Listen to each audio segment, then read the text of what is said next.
চিত্রনায়িকার স্বামী কিনা সেটা বলতে পারবো না, তবে আবুল বাশার, মির্জা আবুল বাশার, উনি আমাদের থানার একটা মামলায় এজাহারনামী আসামি হিসেবে গ্রেপ্তার হয়েছেন।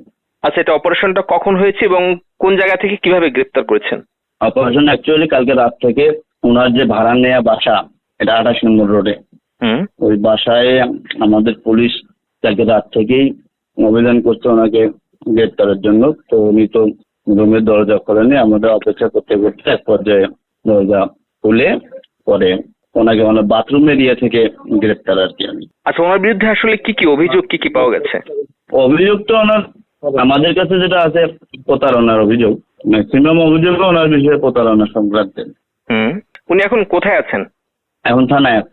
আচ্ছা, অভিযোগের ব্যাপারে উনি কোনো তথ্য দিয়েছেন কিনা কিংবা কোনো কিছু বলেছেন কিনা? না, এখন পর্যন্ত ভাই তদন্তাধীন, উনি মাত্র এসেছেন, আমাদের তদন্ত চলছে। আচ্ছা, উনি তো চিত্রনায়িকা ববিরও স্বামী, তো ওনার পরিবার থেকে কিংবা ববি কোনো যোগাযোগ করেছে কিনা আপনাদের সঙ্গে? ববির আসলে স্বামী কিনা এটা বলতে পারবো না, উনি আমাদের সঙ্গে এখনো কোনো যোগাযোগ করেনি। আচ্ছা, ওনাদের পরিবার থেকে কোনো কেউ যোগাযোগ করেনি, তাই তো? ওনাকে এখনো আসেনি। কোর্টে তোলা হবে কিনা?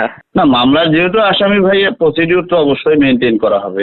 আচ্ছা আচ্ছা আচ্ছা, ঠিক আছে, থ্যাংক ইউ। ঠিক আছে, থ্যাংক ইউ ভাই।